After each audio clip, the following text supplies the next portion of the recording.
దివ్య, తనుజ విషయంలో ఊహించని ట్విస్ట్ ఏంటి? అసలు ఒకదానికొకటి బటర్‌ఫ్లై ఎఫెక్ట్ ఏంటి? అనేది గనుక చూస్తే చాలా సింపుల్‌గా మనకి అర్థమవుతుంది.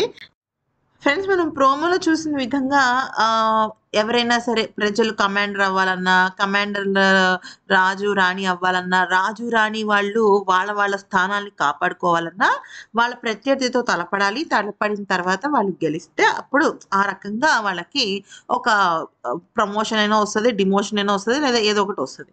అయితే మనం ప్రోమోలో చూసినట్టుగా దివ్య వర్సెస్ నిఖిల్ అనైతే మనం చూసాం. దానిలో దివ్య అయితే ఓడిపోయింది. అంటే రాణిగా ఉండాల్సిన దివ్య కాస్త కమాండర్‌గా మారిపోయింది. అయితే కమాండర్‌గా ఉండాల్సిన నిఖిల్ ఏమో అటెళ్ళిపోయాడు. ఎటెళ్ళిపోయాడు? రాజుగా అయిపోయాడనమాట. అయితే ఇప్పుడు రాజుగా ఉన్న నిఖిల్ ఎలిమినేట్ అవ్వడం చాలా కష్టం. సో, ఇప్పుడు ఎలిమినేషన్ జోన్‌లోకి ఎవరొచ్చారు అంటే దివ్య వచ్చిందనమాట. సో, మీకిప్పుడు మ్యాటర్ అర్థమైంది గదా! కళ్యాణ్, రితు అలాగే నిఖిల్ వీళ్ళు ముగ్గురు కూడా సేఫ్ జోన్‌లో ఉన్నట్టు. అయితే ఓడిపోయిన నిఖిల్ అంటే సారీ, ఓడిపోయిన దివ్య వచ్చేసరికి డేంజర్ జోన్‌లోకొచ్చేసింది. మనకు తెలిసిందే కదా! కమాండర్స్ అండ్ ప్రజలు డేంజర్ జోన్ అనమాట. అయితే ఇక్కడ మ్యాటర్ ఏంటంటే, ఇప్పుడు మరి కళ్యాణ్, రితు పరిస్థితి ఏంటి అంటే, ఇవాళ ఇంకా మనకి బుధవారం. గురువారం, శుక్రవారం కూడా కొన్ని టాస్క్‌లుంటాయి. అంటే యాక్చువల్లీ గురువారమే ఎక్కువ టాస్క్‌లు పెట్టేస్తారు.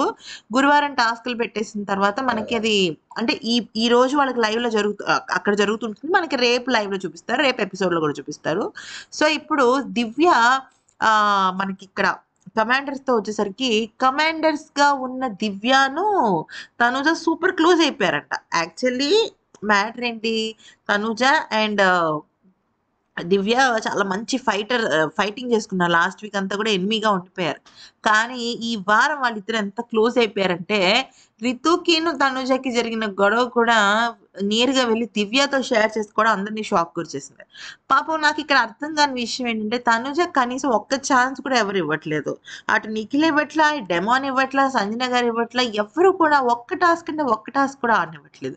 ఇక ఈ నిఖిల్ నిజంగా గెలిచినా, ఓడినా ఒకటే అన్నట్టుగా కంటెంట్ ఉండదు, పాడుండదు. ఈయన కింగ్ అయినా ఒకటే, బొంగ్ అయినా ఒకటే, ఏదైనా ఒకటే అని నాకనిపించింది.